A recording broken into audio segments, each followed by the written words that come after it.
Hi guys and welcome back to mission 99 plus again. तो आज हम करने वाले हैं हमारा नया topic which is types of chemical equation, जो कि आज हम करने वाले हैं केमिकल रिएक्शंस एंड इक्वेशंस का part 3। So let's go. In our chapter there are various number of types of reactions. So our first one is combination reaction. सबसे पहले एक्टिविटी देखेंगे। Take a small amount of calcium oxide. Calcium oxide क्या होता है, पहले तोड़ तोड़ के पढ़ेंगे।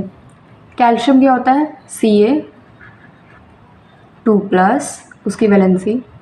ऑक्साइड मतलब ऑक्सीजन, O2-, ठीक है।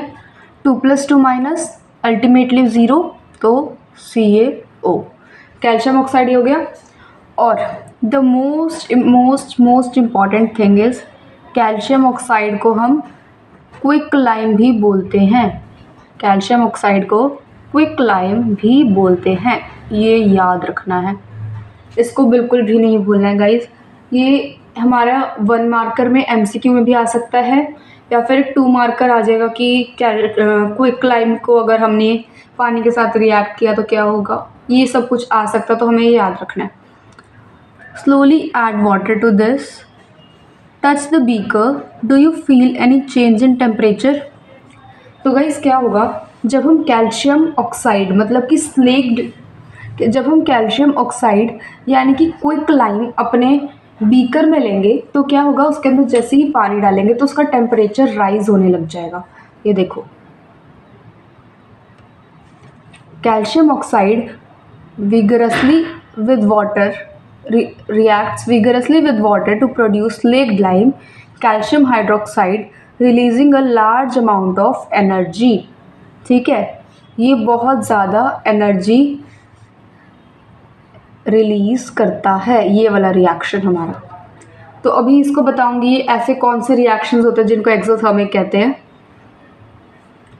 देखो, जब भी CaO यानी कि क्विक लाइम वाटर के साथ रिएक्ट करेगा तो हमारा CaOH का होल ट्वाइस मतलब कि स्लेक्ड लाइम और हीट जनरेट होगी।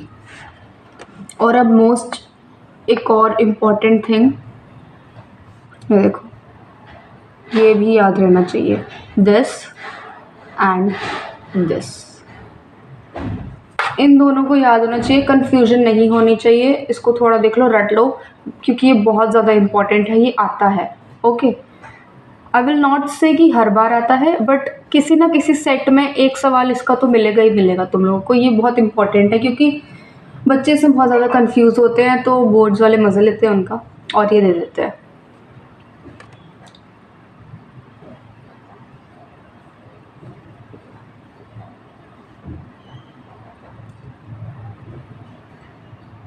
In this reaction, calcium oxide and water combine to form a single product, calcium hydroxide. Such a reaction in which a single product is formed from two or more reactants is known as combination reaction. Next important thing, a reaction in which a single product is formed from two or more reactants is known as combination reaction. Combination reaction क्या होता है, जिसमें दो या दो से ज़्यादा reactants react होके एक सिंगल प्रोडक्ट बनाते हैं। ठीक है, दो या दो से ज़्यादा रिएक्टेंट रिएक्ट करके एक सिंगल प्रोडक्ट बनाते हैं। अब तुम बोलोगे कि ये जो रिएक्शन हमारा 1.13 है, इसमें तो हीट भी जनरेट हो रही है। गाइस, मैंने कहा है एक प्रोडक्ट बनाते हैं, हम उसमें एनर्जी या फिर हीट को काउंट नहीं करेंगे। अगर साइड में वाटर भी जनरेट होता है तो भी हम उसको काउंट नहीं करेंगे। ठीक है, हमें एक प्रोडक्ट देखना है। प्रोडक्ट हमें ये देखना कि वो एनर्जी जनरेट कर रहा है, हीट जनरेट कर रहा है, वाटर जनरेट कर रहा है, ये सब हमें नहीं देखना है। हमें देखना है दो या दो से ज़्यादा रिएक्टेंट्स रिएक्ट होके जब एक सिंगल प्रोडक्ट बनाते हैं उसको हम कॉम्बिनेशन रिएक्शन कहते हैं। और अब इसकी 1 मार्कर में इसकी एक वो आ सकती है, डेफिनेशन आ सकती है, उसको याद रखना है। A reaction in which a single product is formed from two or more reactants is known as a combination reaction. Okay, आगे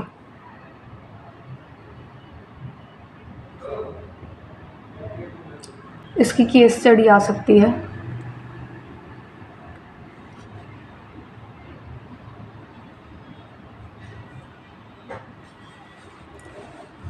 अ solution of slaked lime. Slaked lime क्या होता है? CaOH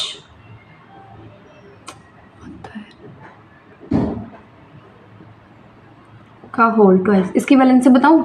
ये देखो, Ca2+ OH नेगेटिव, पैरों में CaOH का whole twice. ठीक है, ये इसकी वैलेंसी होगी। आगे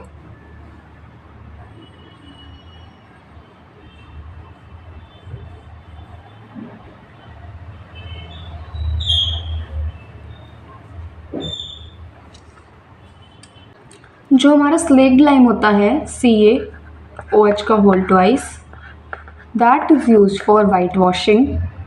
Calcium hydroxide slowly reacts with carbon dioxide in the air to form a thin layer of calcium carbonate on the walls.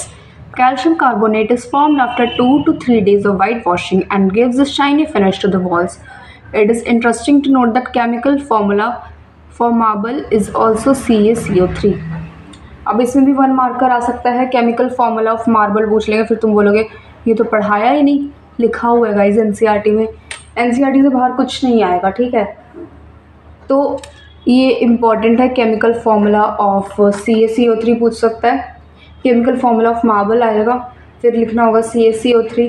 और इस पर केस स्टडी भी आ सकती है कि एक एक्स कंपाउंड है जो वाइट वॉशिंग के लिए यूज़ होता है, जब वो CO2 के साथ रिएक्ट होता है तो वो Y बना लेता है। तो बताओ एक्स और वाई क्या क्या है, तो ये आपको करना पड़ेगा। अब वाइट वॉशिंग के लिए क्या यूज़ होता है? स्लेग्ड लाइम यूज़ होता है, CaOH का होल ट्वाइस।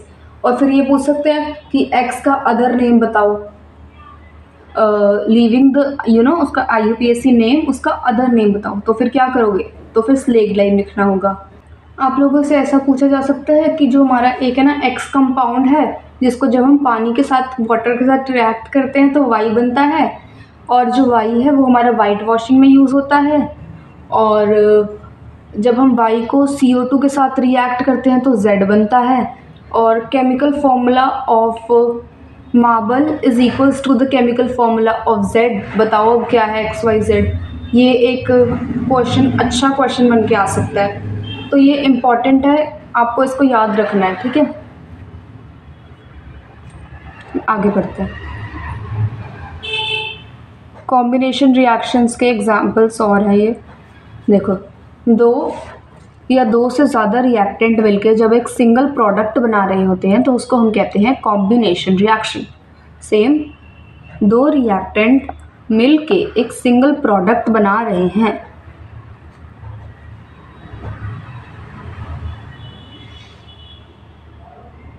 अब हम पढ़ेंगे exothermic reaction. Reactions in which heat is released along with the formation of product are called exothermic reaction। अब देखो कुछ ना ऐसे रिएक्शंस होते हैं, कुछ ऐसे रिएक्शंस होते हैं जिनके है ना रिएक्शन अकर होने के बाद है ना टेम्परेचर बढ़ जाता है। जैसे कि हमने हमारी एक्टिविटी 1.3 में देखा था, जब हमने जिंक ग्रैन्यूल्स को HCl या फिर H2SO4 के साथ रिएक्ट करवाया था तो हमारा ZnCl2 या फिर ZnSO4 बना था, और साथ में हमारा टेम्परेचर भी इंक्रीज़ हो गया था, है ना। टेम्परेचर इंक्रीज़ हो गया, प्रोडक्ट भी बन गया, मतलब कि वो क्या था, एक एक्सोथर्मिक रिएक्शन था। अब हमने ये जो रिएक्शन देखा था क्विकलाइन का, CaO का, उसके अंदर जब हमने वाटर को ऐड किया तो हमारा बना था CaOH का होल ट्वाइस, प्लस में हीट भी जनरेट हुई है। हीट जनरेट हुई मतलब कि टेम्परेचर उसका इंक्रीज़ हुआ है, प्रोडक्ट भी बना, हीट भी जनरेट हुई। इसका मतलब है कि वो एक एक्सोथर्मिक रिएक्शन था। तो बेसिकली एक्सोथर्मिक रिएक्शन क्या है? एक ऐसा रिएक्शन जिसमें प्रोडक्ट फॉर्म होने के साथ साथ हीट भी जनरेट होती है, उसको हम कहते हैं exothermic reaction. Reactions in which heat is released along with the formation of products are called exothermic chemical reaction. ठीक है, प्रोडक्ट फॉर्म होने के साथ साथ हीट भी जनरेट होती है, उसको हम कहते हैं एक्सोथर्मिक रिएक्शन. आगे, बर्निंग ऑफ नेचुरल गैस, ये भी एक्सोथर्मिक का एक एग्जाम्पल है. वैसे तो आई विल सजेस्ट कि इसको याद मत रखना, क्योंकि आप उसको याद करो. एक तो वो लिखो क्विक लाइन वाला रिएक्शन, जिंक ग्रैन्यूल्स वाला लिख दो, और अभी हम और भी पढ़ेंगे आसान आसान से वो.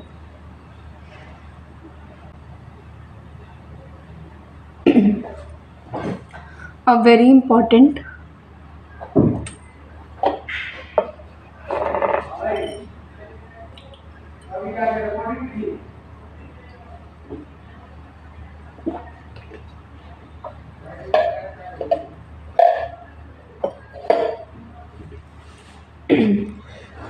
Now very important, respiration is an exothermic process.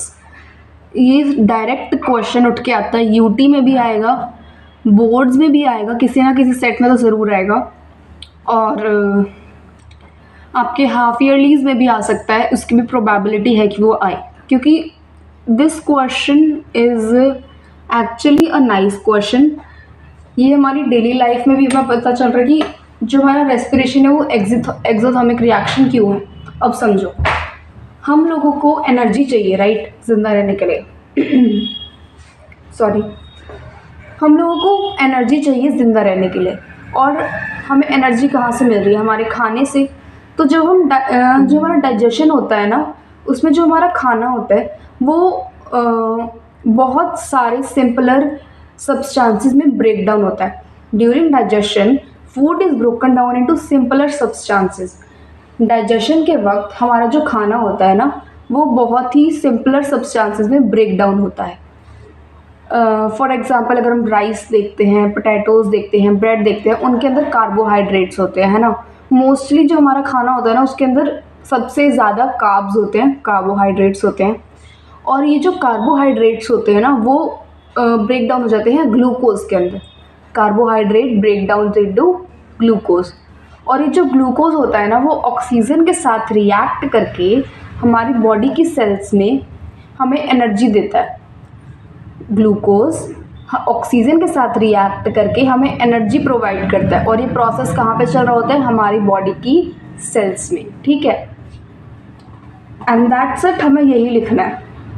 हाँ जी, हमें सिर्फ और सिर्फ यही लिखना है, क्योंकि ये जो रिएक्शन देखो, जब ग्लूकोज ऑक्सीजन के साथ रिएक्ट करेगा तो कार्बन डाइऑक्साइड बनेगी, CO2 मतलब H2O, और एनर्जी भी रिलीज होगी. देखो, इट प्रोवाइड्स एनर्जी. अब ये हमें एनर्जी प्रोवाइड कर रहा है. एनर्जी और हीट को हम सेम ही मानते हैं, ठीक है. In science energy and heat both are the same thing. So एक और बार बताते हैं, रेस्पिरेशन एक एक्सोथर्मिक प्रोसेस क्यों है? क्योंकि रेस्पिरेशन के वक्त जब डाइजेशन कर रहे होते हैं, तो जो हमारा खाना होता है, जो 90% तक कार्ब से कंसिस्ट करता है, मतलब हमारा फूड चार्ट अगर हम देखें तो 90% या फिर उतना ही, मतलब depending on which areas do you live. For like my area, I say कि 90 to 95% of my food is consisting carbohydrates. तो जो कार्ब्स होते हैं वो हमारे ग्लूकोज में कन्वर्ट हो जाते हैं, ठीक है. और ग्लूकोज ऑक्सीजन के साथ रिएक्ट करके carbon dioxide, water and energy release करता है, और ये सारा प्रोसेस हमारे बॉडी की सेल्स में चल रहा होता है. और इसको हम अभी और भी अच्छे तरीके से पढ़ेंगे हमारे चैप्टर नंबर 6 में, लाइफ प्रोसेसेस में, बायो का फर्स्ट चैप्टर.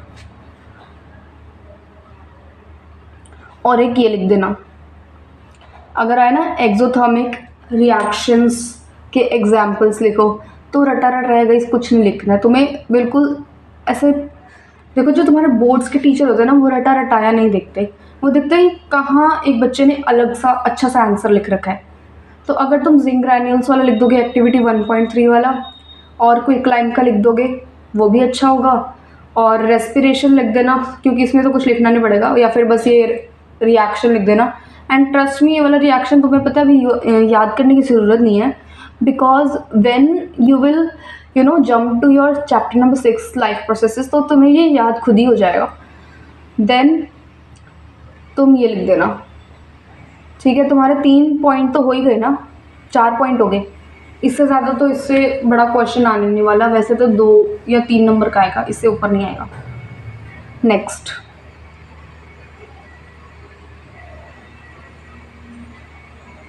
अब हम करेंगे डीकम्पोजिशन रिएक्शन। डीकम्पोजिशन रिएक्शन भी फर्दर 3 में डिवाइडेड है, which is thermal decomposition,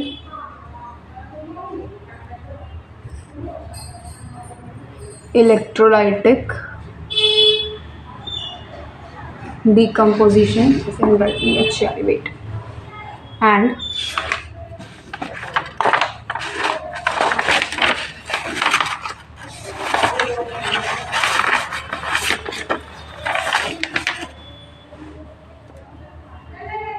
photolytic decomposition।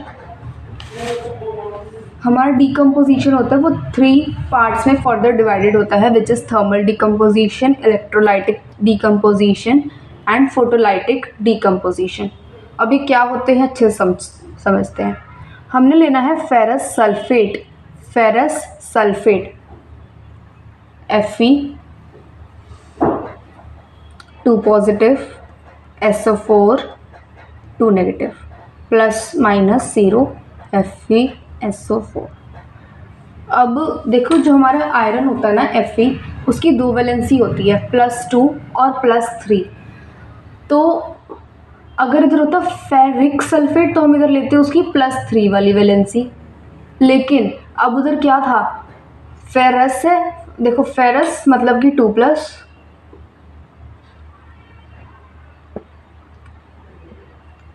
Ferric 3+। ये याद रखना, इसमें कन्फ्यूजन होती है बहुत सारे बच्चों को।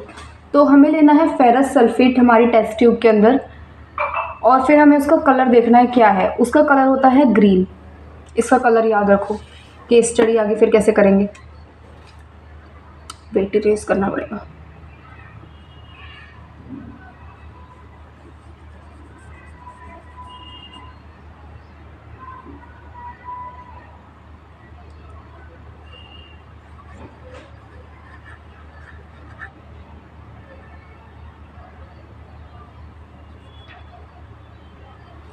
Ferrous sulfate is green in color.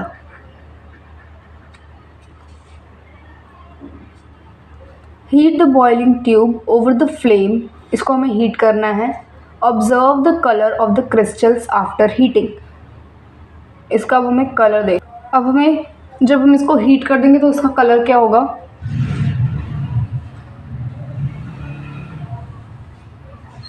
ये गाइस याद रखने हैं कलर्स। FeSO4 का कलर होता है ग्रीन, और फेरिक ऑक्साइड का कलर होता है रेडिश ब्राउन। फेरस सल्फेट का कलर होता है ग्रीन, और फेरिक ऑक्साइड का कलर होता है, फेरिक आ गया ना, फेरिक बता रही थी क्या होता है। Ferric is Fe3 positive, O2 negative. क्योंकि ऑक्साइड है तो O आएगा पैरों में Fe2O3। ओके, अब जब हम इसको हीट करेंगे तो बनेगा हमारा SO2 + SO3। अब दीदी हमें ये याद करना है, नहीं करना है, नहीं आएगा। वैसे तो इजीली याद भी हो रहा है, क्योंकि Fe2O3 सीधा इसको याद करो, FeSO4 को हीट किया तो Fe2O3 + SO2 + SO3। क्योंकि गाइस केस स्टडी आ सकती है, but I don't think so कि तुमसे पूछेंगे कि SO2 निकला, SO3 निकला, ये नहीं पूछेंगे। सीधा ये पूछेंगे अगर हमने फेरस सल्फेट को हीट किया, हमने ऐसा करेंगे, एक एक्स कंपाउंड है जिसका कलर ग्रीन है, फिर हमने उसको हीट किया तो उसका कलर रेडिश ब्राउन हो गया, वो एक वाई कंपाउंड में चेंज हो गया जिसका कलर था रेडिश ब्राउन, और उसके साथ साथ दो गैसेस भी लिबरेट हुई, SO2 और SO3। तो बताओ वो क्या था? ऐसा आ सकता है। एक्टिविटीज़ पर तो गाइस केस स्टडीज़ तो बन ही सकती है, ये याद रखना है। Next, in the reaction you can observe that a single reactant breaks down to give simpler products. This is a decomposition reaction. अब decomposition reaction क्या होता है? कॉम्बिनेशन का बिल्कुल उल्टा होता है। कॉम्बिनेशन में दो रिएक्टेंट्स, दो या दो से ज़्यादा रिएक्टेंट्स रिएक्ट होके एक सिंगल प्रोडक्ट बनाएंगे, और डीकम्पोजिशन रिएक्शन एक सिंगल रिएक्टेंट से, हाँ जी, एक सिंगल रिएक्टेंट से दो या दो से ज़्यादा प्रोडक्ट बनाता है। डीकम्पोजिशन रिएक्शन में एक सिंगल रिएक्टेंट एनर्जी लेके, हीट लेके या फिर सनलाइट लेके, इलेक्ट्रिसिटी लेके दो या दो से ज़्यादा प्रोडक्ट बनाता है। बिल्कुल कॉम्बिनेशन का उल्टा हो गया। और ये जो हमारा डीकम्पोजिशन रिएक्शन होता है, ये होता है हमारा एंडोथर्मिक रिएक्शन, एक्सो का उल्टा। ये होता है हमारा एंडोथर्मिक रिएक्शन, एक्सो का बिल्कुल उल्टा। एक्सोथर्मिक में क्या होता है? हीट निकलती है ना। एक्सोथर्मिक में हीट निकलती है, और एंडो में क्या होता है? हम एक रिएक्शन को कंप्लीट होने के लिए कुछ हीट देते हैं। Heat in the sense heat दे दी, एनर्जी दे दी, सनलाइट दे दी, या फिर इलेक्ट्रिसिटी दे दी। ऐसे बहुत सारे रिएक्शंस होते हैं जिनमें हम रिएक्शन को कंप्लीट होने के लिए कुछ अमाउंट ऑफ एनर्जी प्रोवाइड करते हैं, कुछ अमाउंट ऑफ हीट, कुछ अमाउंट ऑफ इलेक्ट्रिसिटी, ऐसा कुछ प्रोवाइड करते हैं। और एक्सो में क्या होता है? वो चीज़ें खुद निकलती हैं रिएक्शन होने के बाद। जैसे कि हमने क्विकलाइम का देखा, जैसे ही हमने क्विकलाइम को वाटर के साथ रिएक्ट किया तो हमारा स्लेगलाइम बन गया, प्लस में हीट जनरेट हुई ना। अब उसमें हीट बाहर निकल रही है, तो वो है एक्सोथर्मिक रिएक्शन। और इसमें हमें हीट देनी पड़ रही है, तो ये है एंडोथर्मिक रिएक्शन। ठीक है। Decomposition of calcium carbonate to calcium oxide and carbon dioxide on heating is an important decomposition reaction used in various industries. अब देखो, अब जैसे मैंने आपको बताया था कि डीकम्पोजिशन रिएक्शंस तीन डीकम्पोजिशंस में फर्दर डिवाइड होते हैं, जो कि होता है थर्मल, फोटोलाइटिक और इलेक्ट्रोलाइटिक। थर्मल डीकम्पोजिशन क्या होता है? एक ऐसा डीकम्पोजिशन रिएक्शन जिसमें हम रिएक्टेंट के साथ साथ हीट भी प्रोवाइड करते हैं, उसको हम कहते हैं थर्मल डीकम्पोजिशन रिएक्शन। अब जैसे कि हमने पहले यही वाला रिएक्शन देखा था फेरस सल्फेट का। फेरस सल्फेट को जब हमने हीट प्रोवाइड की तो हमारा वो फेरिक ऑक्साइड में कन्वर्ट हो गया, और SO2 और SO3 बाहर लिबरेट हो गई। और एक और एग्जाम्पल ये वाला लाइमस्टोन, CaCO3 को हम लाइमस्टोन भी बोलते हैं कैल्शियम कार्बोनेट के साथ। तो ये याद रखना, जब हम CaCO3 को हीट प्रोवाइड करेंगे, तो वो क्विक लाइम और कार्बन डाइऑक्साइड लिबरेट करेगा। अब ये भी हमारा एंडोथर्मिक रिएक्शन है, और हमारा ये थर्मल डीकम्पोजिशन रिएक्शन है। क्यों? क्योंकि हमने रिएक्टेंट के साथ साथ हीट भी प्रोवाइड करी। नेक्स्ट,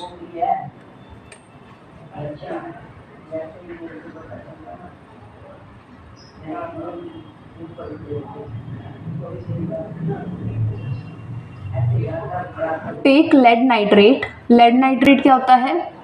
Pb2+, लेड मतलब Pb, नाइट्रेट मतलब NO3 नेगेटिव, पैरों में PbNO3 होल ट्वाइस, ये होता है लेड नाइट्रेट। इसको हमें एक ट्यूब में लेना है, हमारी टेस्ट ट्यूब में। Hold the boiling tube with a pair of tongs and heat it. What do you observe? अब देखो, इसका देखो कलर भी चेंज होगा। और एक और इम्पॉर्टेंट चीज़, जब भी नाइट्रोजन डाइऑक्साइड की हमें प्रेजेंस चेक करनी हो तो हम ये देखते हैं कि क्या उसमें ब्राउन फ्यूम्स जनरेट हुए। अब सपोज एक रिएक्शन है, ठीक है, उसमें है ना हमारी मतलब ब्राउनिश कलर की उसमें एमिशन हो रही है, मतलब ब्राउन फ्यूम्स जनरेट हो रहे हैं। इसका मतलब उस रिएक्शन में NO2 मतलब कि नाइट्रोजन डाइऑक्साइड भी फॉर्म हुई है, ठीक है। ये इम्पॉर्टेंट है गाइस, ये केस स्टडी में आता है मोस्टली।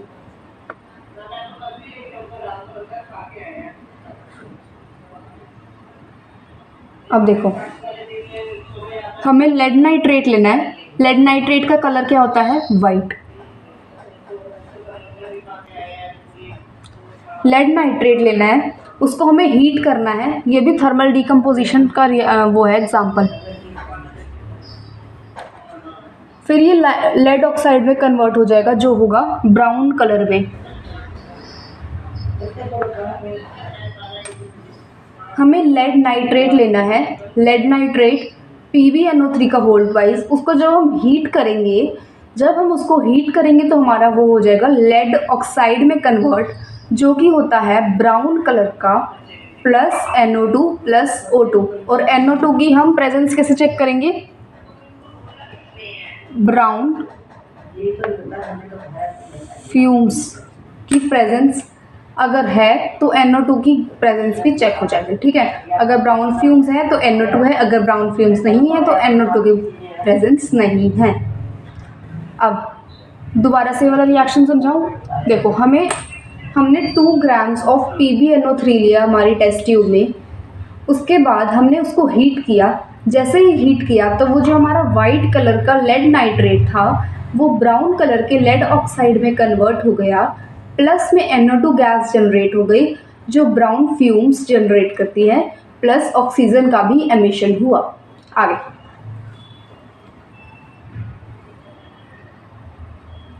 अब ये वाली जो हमारी एक्टिविटी है ये है इलेक्ट्रोलाइटिक डीकम्पोजिशन का example. Take a plastic mug, drill 2 holes at its base and fit rubber stoppers in these holes. Insert carbon electrodes in this rubber stoppers. हमें एक ऐसा सेटअप बना लेना है, इसके ऊपर कोई सवाल नहीं आएगा। Connect these electrodes to a 6-volt battery. Fill the mug with water such that the electrodes are immersed. Add a few drops of sulfuric acid to the water. Sulfuric acid क्या होता है? और डाइल्यूट सल्फ्यूरिक एसिड क्या होता है? Dilute मतलब 99% water 1% acid. Sulphuric acid H2SO4। Take 2 test tube, fill with water, invert them over the 2 carbon electrodes, switch on the current. You will observe the formation of bubbles at both the electrodes. These bubbles displace water as the volume of the gas. देखो अब इसमें क्या होगा। ये वैसे activity आपके school में करवाई जानी चाहिए।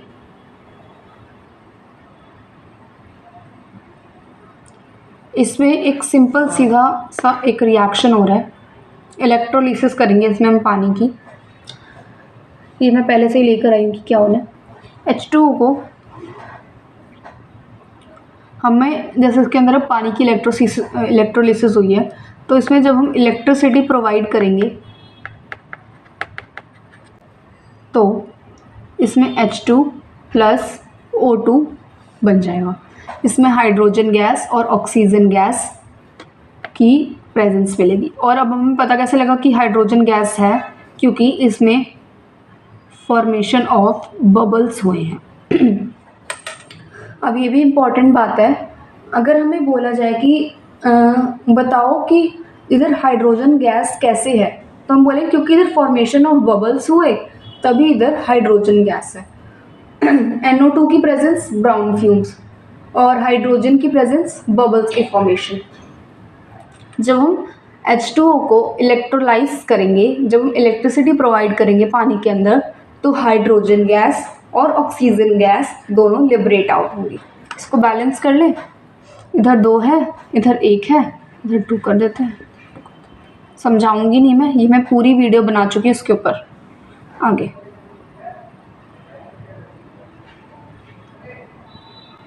अब हमें लेना है सिल्वर क्लोराइड। सिल्वर का symbol Ag, chloride Cl negative, Ag positive, plus minus ultimately zero, तो AgCl। अब हमें AgCl लेना है जिसका कलर होता है, अब हमें AgCl लेना है जिसका कलर होता है वाइट, और Ag का कलर होता है ग्रे। अब हमें AgCl लेना है जिसको जब हम सनलाइट प्रोवाइड करेंगे तो वो सिल्वर और क्लोरीन में कन्वर्ट हो जाएगा, और इसको हम कहते हैं फोटोलाइटिक डीकम्पोजिशन रिएक्शन। फोटोलाइटिक मतलब फोटो नहीं, फोटोलाइटिक का मतलब होता है सनलाइट प्रोवाइड करना या फिर लाइट प्रोवाइड करना। साइंस में फोटो का मतलब होता है लाइट। ये अब आप 11th क्लास में आओगे, अगर आप नॉर्मेड चूज़ करते हो तो आपको पता लगेगा कि फोटोन्स आते हैं, ये सब आपको सब पता लगेगा। तो साइंस में the photo word stands for sunlight. Okay, sunlight या फिर लाइट। वैसे तो फोटो का मतलब होता है फोटोन्स, बट फोटोन्स का जो सोर्स होता है वो होती है सनलाइट। ओके, आगे जब हम AgCl को सनलाइट प्रोवाइड करेंगे तो Ag मतलब कि सिल्वर और क्लोरीन मिलेंगे। आगे same reaction with bromine also, ये नहीं समझा रही मैं, और ये ब्लैक एंड वाइट फोटोग्राफी में यूज होते हैं दोनों reactions. What form of energy is causing these decomposition reactions. अब ये एंडोथर्मिक की डेफिनेशन बता रखी है इसमें, जो मैं तुम लोगों को बता चुकी हूँ वैसे तो, बट स्टिल बता देते हैं। We have seen that decomposition reactions require energy either in the form of heat, light, or electricity for breaking down the reactants. Reactions in which energy is absorbed are known as endothermic reactions. Reactions in which energy is absorbed are known as endothermic reactions. अब आगे इन text questions के लिए अलग video आएगी। अब हम करेंगे displacement reaction. Take 3 iron nails, हमें 3 आयरन नेल्स लेने हैं, उनको क्लीन कर लेना है सैंड पेपर के साथ रब करके। क्यों? क्योंकि वो ऑक्सीजन के साथ अपनी ऊपर एक लेयर बना लेते हैं। आयरन है ना, आयरन ऑक्सीजन के साथ बहुत ज़्यादा रिएक्टिव होता है, तो वो अपनी एक लेयर बना लेता है, और उसी लेयर को हटाने के लिए हम पहले उसको सैंड पेपर के साथ रब करेंगे। हमें फिर 2 टेस्ट ट्यूब लेनी है, A और B। In each test tube take about 10 ml of copper sulphate solution. Copper sulphate solution का colour blue. Tie 2 iron nails with a thread and immerse them equally in the copper sulfate solution in the test tube B for about 20 minutes.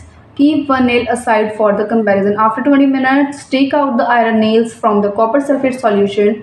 Compare the intensity of blue color of the copper sulfate solutions in the test tube A and B. Also, compare the color of iron nails dipped in the copper solution with the one kept aside.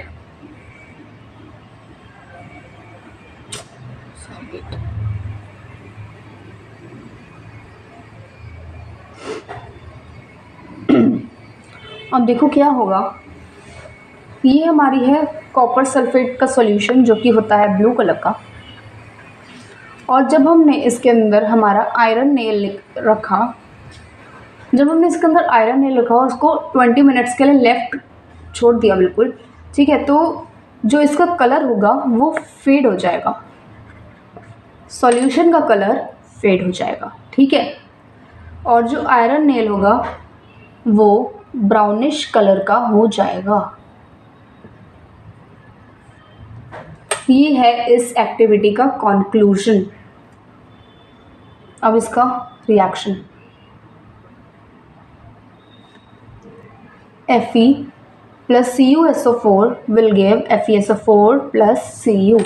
अब इसमें हुआ है displacement reaction. Displacement reaction क्या होता है? जब एक atom, सबसे पहले तो देखो एलिमेंट का मतलब देख लो पहले। एलिमेंट होता है एक सिंगल एटम। सिंगल एटम मतलब कि या तो Fe हो गया या तो Zn हो गया, इनके साथ अभी ना कोई कंबाइंड नहीं है, ये लोग बिल्कुल अकेले हैं। ठीक है, ये लोग बिल्कुल अकेले हैं, तो इनको हम बोलेंगे एलिमेंट। और कंपाउंड क्या होता है? जब ग्रुप ऑफ एलिमेंट्स रिएक्ट कर लेते हैं, जब ग्रुप ऑफ एलिमेंट्स रिएक्ट करके एक कंपाउंड बना देते हैं, उसको हम देखो एक ग्रुप ऑफ एलिमेंट जैसे कि FeSO4 को ही देख लो। अब एक ग्रुप ऑफ एलिमेंट्स से रिएक्ट कर लिया, राइट। अब जब ग्रुप ऑफ एलिमेंट्स रिएक्ट कर लेते हैं ना, उसको हम कहते हैं कंपाउंड। तो अब कंफ्यूज नहीं होना है, क्योंकि मैं तुम्हें बार बार ये नहीं समझाती रहूँगी कि ये है कंपाउंड, ये है एलिमेंट, ये नहीं होगा। तो देखो, जब एक सिंगल एलिमेंट मतलब कि अकेला, जब एक एलिमेंट एक कंपाउंड के साथ रिएक्ट करता है, तो वो एलिमेंट उस कंपाउंड के कैटायन पार्ट को, कैटायन मतलब कि पॉजिटिव पार्ट को,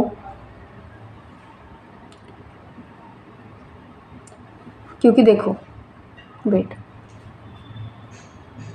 ग्लिच कर रहा है, wait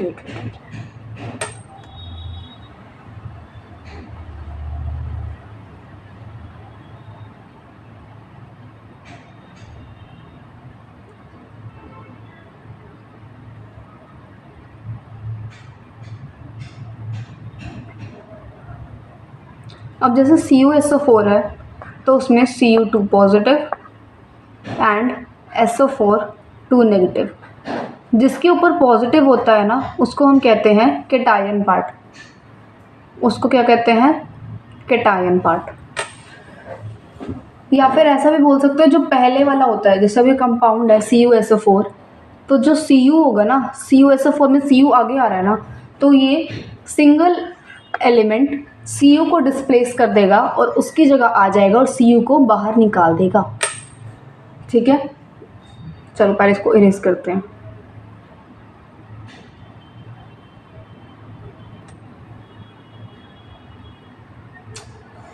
What the hell is going on?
हाँ जी, डिस्प्लेसमेंट रिएक्शन क्या होता है?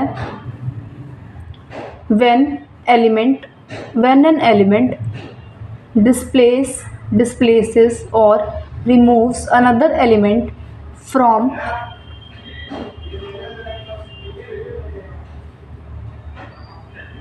its compound is known as a displacement reaction. When an element displaces another element from its compound is known as a displacement reaction. तो guys displacement reaction क्या होता है, जब एक एलिमेंट दूसरे एलिमेंट को डिस्प्लेस करता है उसके ही कंपाउंड से, उसको हम कहते हैं डिस्प्लेसमेंट रिएक्शन। अब जैसे कि ये वाला एग्जांपल देखते हैं, Zn प्लस में CuSO4, Zn ने Cu को डिस्प्लेस कर दिया तो वो बन गया ZnSO4 और Cu बाहर आ गया। सेम है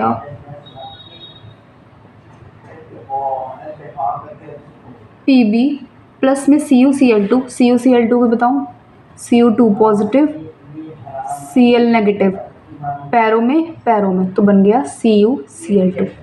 CuSO4 समझा चुकी हूँ ना, ZnSO4 भी समझा, PbCl2 समझा देती हूँ। देखो Pb2 पॉजिटिव Cl नेगेटिव, पैरों में PbCl2।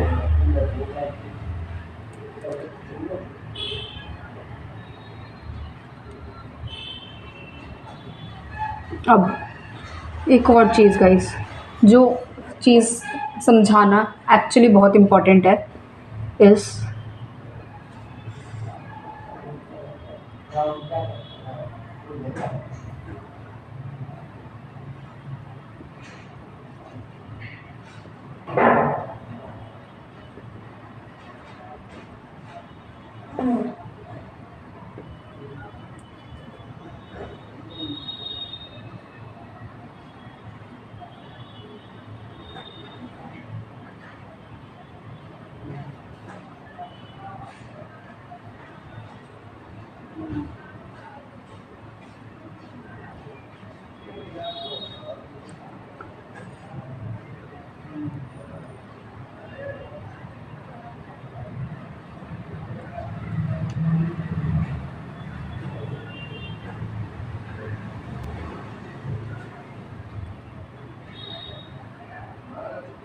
अगर इस रिएक्शन में मैं Cu प्लस FeSO4 करती तो क्या बनता, CuSO4 प्लस Fe, है ना, यही होता ना। तो जो आपका हो जाता बिल्कुल गलत, क्योंकि ऐसा नहीं होता। इसमें देखो जो एलिमेंट डिस्प्लेस कर रहा है, अब जैसे हम Fe प्लस में CuSO4 का एग्जांपल लेते हैं, अगर Fe Cu को उसके ही सॉल्यूशन से डिस्प्लेस कर रहा है, इसका मतलब जो आयरन है उसके अंदर बहुत ज़्यादा वो बहुत ज़्यादा रिएक्टिव है, वो बहुत ज़्यादा मतलब Cu से बहुत ज़्यादा रिएक्टिव है, वो बहुत ज़्यादा पावरफुल है Cu से, तभी तो वो उसके ही ग्रुप से उसको ही डिस्प्लेस कर रहा है। अब अगर सेम ये होता कि Cu प्लस में ZnSO4 होता तो ये रिएक्शन ही नहीं होती, क्योंकि Cu के अंदर इतनी रिएक्टिविटी ही नहीं है। Cu जो है वो जिंक से वीक है, Cu Zn से वीक है, इसीलिए वो जिंक को उसके ही सॉल्यूशन से डिस्प्लेस नहीं कर सकता। लेकिन जिंक ज़्यादा रिएक्टिव है, इसीलिए वो Cu को उसके सॉल्यूशन से डिस्प्लेस कर सकता है। Zinc and lead are more reactive than copper, ये बहुत ज़्यादा रिएक्टिव है कॉपर से, क्योंकि देखो अगर जो हमारा लेड है Pb है, अगर उसके अंदर इतनी पावर ही नहीं है तो वो Cu को उसके ही सॉल्यूशन से कैसे डिस्प्लेस करेगा। मतलब लेड के अंदर इतनी पावर है कि वो Cu को उसके ही सॉल्यूशन से डिस्प्लेस कर रहा है। लेकिन अगर हम इधर लिख देते Cu प्लस में PbCl2 तो ये रिएक्शन अकर ही नहीं हो पाता। और ऐसे क्वेश्चंस हमारा CBSE हमसे पूछता है, ऐसे क्वेश्चंस आएंगे, फिर तुम लोग तो बना के आ जाओगे कि ये डिस्प्लेसमेंट रिएक्शन है, सीधा सीधा हो गया, लेकिन वो नहीं होगा। अब तुम बोलोगे दीदी पता कैसे लगेगा कौन ज़्यादा रिएक्टिव है कौन ज़्यादा नहीं है। बाद में इस चैप्टर में तो नहीं, आपका जो चैप्टर होता है ना मेटल्स एंड नॉन मेटल्स, उसमें आपको पता लगेगा कि कौन ज़्यादा रिएक्टिव है कौन ज़्यादा वीक है। आपको पूरा का पूरा एक रिएक्टिविटी ऑर्डर मिलेगा, उसको याद रखना है, ठीक है। नहीं तो ये क्वेश्चंस गलत कर दोगे सारे के सारे। आगे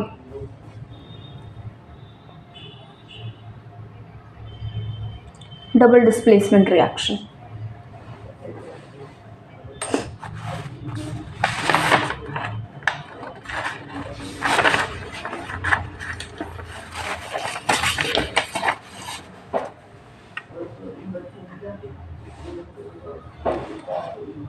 take about 3 ml of sodium sulfate and barium chloride solution.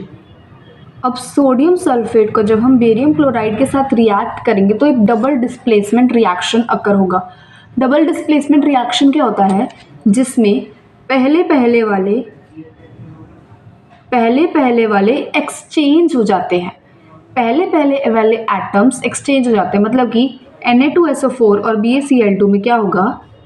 BaSO4 Ba2 plus SO4 negative. बता चुकी है, दोबारा नहीं बताऊंगी मैं. Plus Na positive Cl negative और NaCl.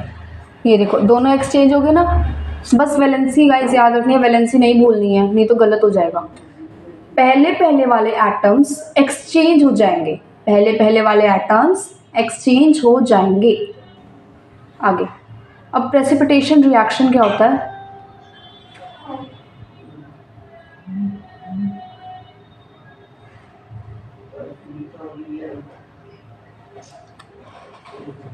The insoluble substance formed is known as a precipitate. अब एक है ना रिएक्शन होता है जिसके अंदर कभी कभी कुछ ऐसे सब्सटेंसेस होते हैं जो नीचे ही रह जाते हैं, जो हमारा रिएक्शन होता है उसमें चूरा बन के नीचे आ जाते हैं. अब जैसे कि इस रिएक्शन में जो बेरियम क्लोराइड है वो ज़्यादा रिएक्ट नहीं कर पाया तो वो नीचे आ गया. उसको हम बोलते हैं प्रेसिपिटेट. एक ऐसा सब्सटेंस जो रिएक्ट नहीं करता और वो नीचे रह जाता है उसको हम कहते हैं प्रेसिपिटेट. ठीक है. Any reaction that produces a precipitate are called precipitation reaction. और precipitate क्या होता है? Insoluble substance. What is a precipitate? The insoluble substance formed is known as a precipitate. आगे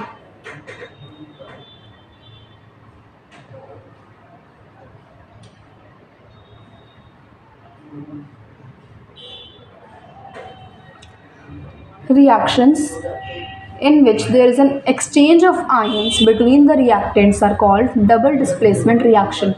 जिसमें आयंस का एक्सचेंज हो जाता है उसको हम कहते हैं double displacement reaction.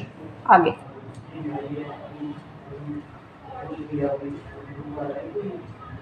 Oxidation and reduction. Let's take a break.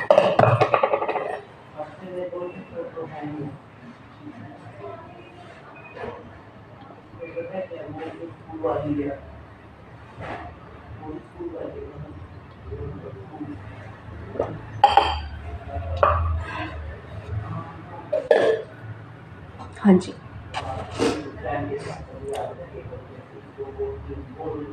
Oxidation and reduction करेंगे. अब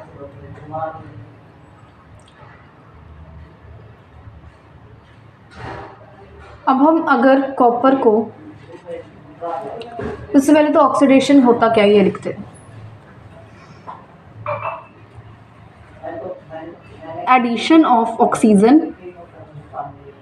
एंड माइनस हाइड्रोजन. अगर किसी भी रिएक्शन में हम ऑक्सीजन को ऐड करते हैं तो वो होता है ऑक्सीडेशन. या फिर अगर किसी भी रिएक्शन में अगर हम हाइड्रोजन को रिमूव कर देते हैं तो वो भी ऑक्सीडेशन होता है. अब रिडक्शन में बिल्कुल उल्टा, ऑक्सीजन को हटाना है, हाइड्रोजन को लगाना है.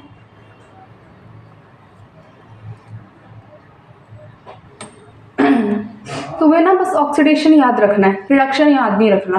रिडक्शन खुद हो जाएगा याद. ऑक्सीडेशन याद रखो.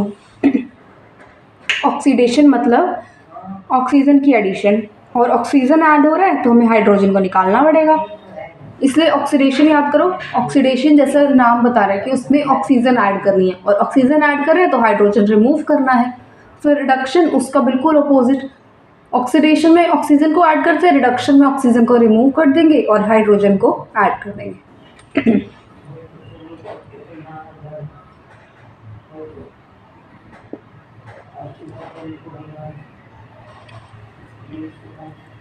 कॉपर के अंदर जब हम ऑक्सीजन ऐड करेंगे तो बन जाएगा CuO. वैलेंसी देखो, Cu2 plus O2 negative plus minus CuO. ठीक है, आगे अब ये है ऑक्सीडेशन, ठीक है, क्योंकि इसमें ऑक्सीजन की एडिशन हो रही है। अब CuO plus hydrogen will give Cu plus में H2O। अब इसमें हाइड्रोजन की एडिशन हो रही है, तो ये है रिडक्शन। अब तुमने इन रिएक्शन से कुछ नोटिस किया? क्योंकि मैंने तो किया। देखो क्या हुआ,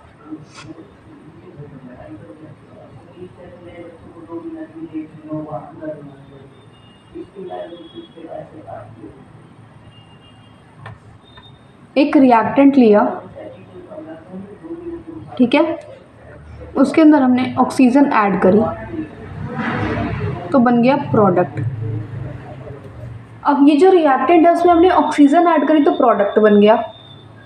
तो अब अगर मैं इसके अंदर हाइड्रोजन ऐड करूँगी, क्या दोबारा से रिएक्टेंट बन जाएगा, हाँ या ना? देखो पहले तो हमने एक कंपाउंड लिया आर लिया, उसकी ऑक्सीडेशन कर दी, फिर उसकी रिडक्शन कर दी। पहले उसकी एक आर लिया, उसकी ऑक्सीडेशन कर दी, ऑक्सीडेशन करने के बाद उसकी रिडक्शन कर दी। तो अल्टीमेटली क्या हुआ, आर ही तो बन गया ना। पहले तुम एक कंपाउंड की ऑक्सीडेशन कर रहे हो, फिर रिडक्शन कर रहे हो, क्योंकि ये दोनों ऑपोजिट चीज़ें हैं बिल्कुल। ऑक्सीडेशन और रिडक्शन क्या है, ऑपोजिट चीज़ें ही तो हैं। एक में ऑक्सीडेशन करा, एक में रिडक्शन कर दिया, तो अल्टीमेटली दोबारा से जहाँ से स्टार्टिंग हुई थी वही बन गया। देखो पहले CuO बना, उसकी रिडक्शन कर दी, रिडक्शन करते ही कॉपर दोबारा बन गया और कॉपर ही स्टार्टिंग में लिया था, ठीक है।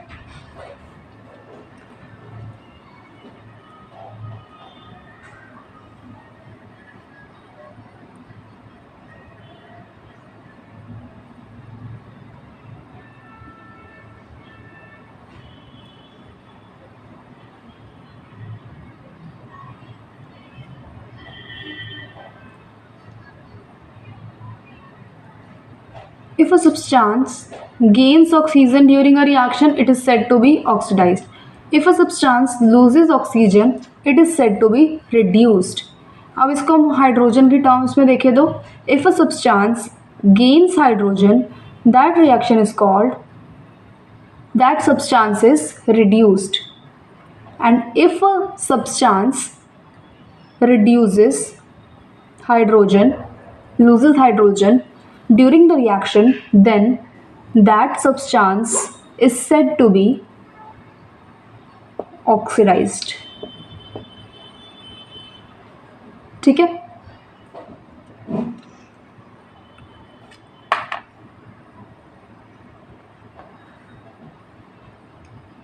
अब इस रिएक्शन में देखते हैं, देखो क्या हुआ, CuO को H2 के साथ रिएक्ट किया तो बन गया Cu। मतलब कि जो हमारा कॉपर ऑक्साइड था उसने ऑक्सीजन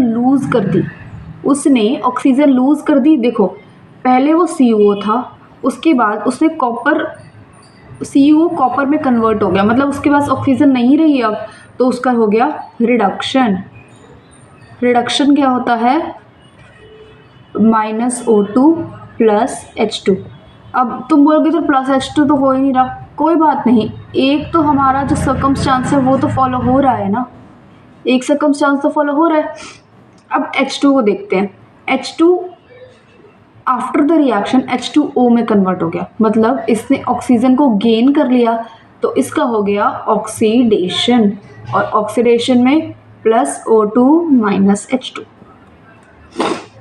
ठीक है। अब रिडॉक्स रिएक्शन, अब यही रिडॉक्स रिएक्शन होता है। देखो रिडॉक्स रिएक्शन होता है जिसमें रिड मतलब कि रिडक्शन, ऑक्स मतलब कि ऑक्सीडेशन, एक ही रिएक्शन में रिडक्शन और ऑक्सीडेशन जब दोनों हो रही होती है उसको हम कहते हैं रिडॉक्स रिएक्शन। अब इसकी डेफिनेशन पढ़ो।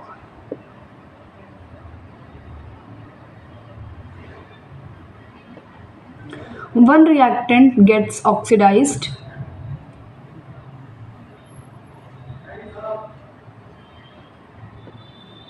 while the other reactant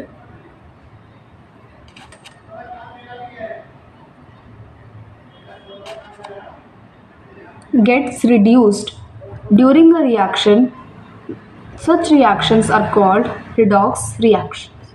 आगे अब ये देखते हैं, इन केस समझ ना आया हो या फिर क्लैरिफिकेशन पूरी ना हो तो। अब ZnO को देखो, ZnO पहले इसके पास ऑक्सीजन था, आफ्टर द रिएक्शन इसके पास ऑक्सीजन नहीं है, तो इसका क्या हो गया, रिडक्शन। ठीक है, क्योंकि इसमें -O2 हो गया, O2 मतलब ऑक्सीजन। अब कार्बन को देखते हैं, कार्बन आफ्टर द रिएक्शन इसके पास ऑक्सीजन आ गया, तो इसका क्या हो गया, ऑक्सीडेशन, मतलब कि +O2। अब आगे देखो, अब MnO2 को देखो, MnO2 after the reaction convert हो जाता है MnCl2 में, मतलब कि इसने ऑक्सीजन लूज कर दिया, तो इसका हो गया रिडक्शन, -O2। आगे HCl H2O में कन्वर्ट हो गया, मतलब कि हाइड्रोजन ने ऑक्सीजन को ले लिया, इसका हो गया ऑक्सीडेशन, +O2। आगे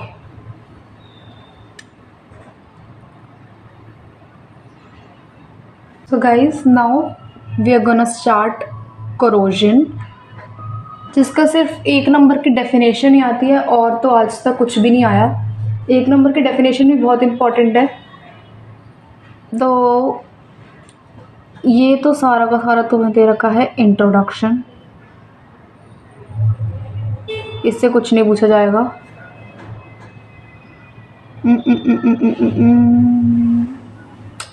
Corrosion is basically when a metal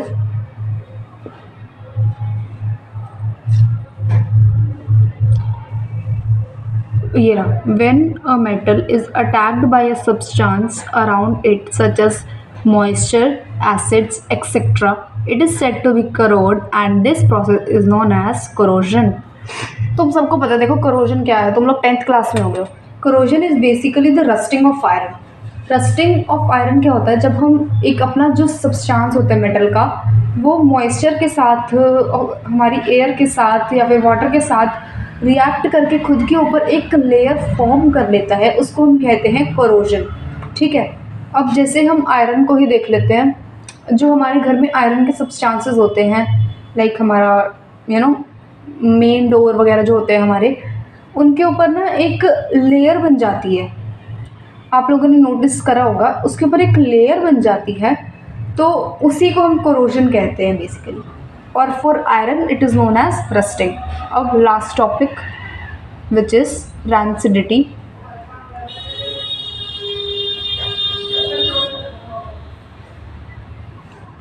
When fats and oils are oxidized, they become rancid and their smell and taste change. Usually substances which prevent oxidation are added to this. अब देखो rancidity क्या होता है कि तुमने कभी देखे है कि अगर हम किसी भी खाने को, सपोज हम फ्राइज़ ले रहे हैं, उनको हम जैसे मैकडोनल्ड्स के फ्राइज़ होते हैं, मैकडोनल्ड्स के फ्राइज़ का एग्जांपल लेते हैं, वो लोग है ना ऐसा क्लेम करते हैं कि उनके जो फ्राइज़ होते हैं वो कभी ख़राब नहीं होंगे, बट अगर हम उनको एक कंटेनर में 5-6 दिन के लिए रख देते हैं एंड विल ओपन दैट, चलो उनका क्लेम एक साइड पे रखते हैं कि हो जाता नहीं भी, क्योंकि मैंने आज तक ऐसा ट्राई नहीं करा, बट स्टिल अगर चलो ख़राब नहीं होते, but when you open the container उसकी इतनी बुरी स्मेल आएगी, इतनी बुरी स्मेल आती है। या फिर कभी कभी ऐसा हुआ है कि हम स्कूल से आते हैं एंड हम अपना टिफ़िन देना भूल जाते हैं। फ्राइडे नाइट को हम स्कूल जाते हैं, सैटरडे संडे की छुट्टी होती है, एंड हम संडे की नाइट को फिर अपना टिफ़िन खोलते हैं, तो उसमें से सारा का सारा पहले तो खाना ख़राब होता है, खाने में से स्मेल आ रही होती है, कभी कभी तो फंजाई भी लग जाती है खाने में, and all these things are known as rancidity. अब रैंसिडिटी को प्रिवेंट कैसे करें? अब जो हमारे जो चिप्स वगैरह होते हैं, ये भी तो कितने टाइम से बने होते हैं, तभी तो ये ख़राब नहीं। तो हम इनके अंदर क्या करते हैं, हम लोग ना इनके अंदर नाइट्रोजन गैस को फ्लश अप करते हैं। जैसे तुमने देखा होगा कि अगर हम लेस का एक पैकेट इमेजिन करें तो उसके अंदर इतने चिप्स नहीं होते जितनी उसके अंदर हवा होती है, और वो हवा बेसिकली क्या उसके अंदर फ्लश होते हैं, नाइट्रोजन गैस। देखो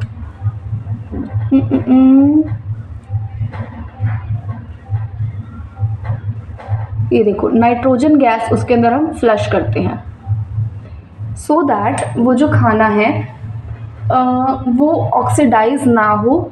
nitrogen is basically N antioxidant,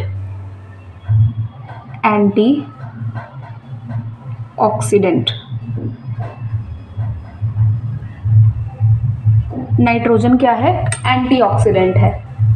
तो जो एंटीऑक्सीडेंट्स होते हैं वो खाने को ऑक्सीडाइज नहीं होते, क्योंकि एंटी क्या होता है, उसके ऑपोजिट, ऑक्सीडेशन के ऑपोजिट। तो ये ऑक्सीडेशन नहीं होने देते हैं और खाना ऑक्सीडाइज नहीं होगा तो ख़राब भी नहीं होगा। क्योंकि खाना ख़राब क्यों होता है, क्योंकि वो खाना सारा का सारा ऑक्सीडाइज हो जाता है। अब अगर हम उसके अंदर एंटीऑक्सीडेंट डाल देंगे तो वो खाना ख़राब ही नहीं होगा। ठीक है, so guys that's it for today. आज हमने हमारा बिल्कुल थियोरी कंप्लीट कर ली है, एंड नेक्स्ट वीडियो में हम करेंगे हमारे in text question and most probably exercise questions भी कर लेंगे। जो मैंने बैलेंसिंग में क्वेश्चंस आपको इन टेक्स्ट कराए थे वो मैं रिपीट नहीं करूँगी, and for that you can see my second video part 2 of chemical reactions and equations वाला चैप्टर। एंड इस चैप्टर के एंड होने के बाद हम लोग शुरू करेंगे मैथ्स का चैप्टर नंबर 1 या फिर 3 करेंगे, क्योंकि मोस्टली स्कूल्स में चैप्टर नंबर 3 सबसे पहले करवाते हैं। तो चैप्टर नंबर 3 पहले कर लेंगे, फिर 1 और 2 का देखेंगे। ठीक है, एंड हमारी सीक्वेंस ये होगी कि पहले केमिस्ट्री का चैप्टर करेंगे, फिर एक मैथ्स का करेंगे, फिर बायो, फिर मैथ्स, ऐसे ऐसे हम चैप्टर्स को कंप्लीट करेंगे। So that is it for today. And एक और इम्पॉर्टेंट अनाउंसमेंट थी कि I have also started online classes, and if you want to join you can comment down or just DM me on my Instagram ID, which is given here. You can see that, you can check out that and DM me, and I'll reply as soon as I see that. So that is it for today. Bye bye, keep studying, and if you have any doubt, comment down. Bye bye.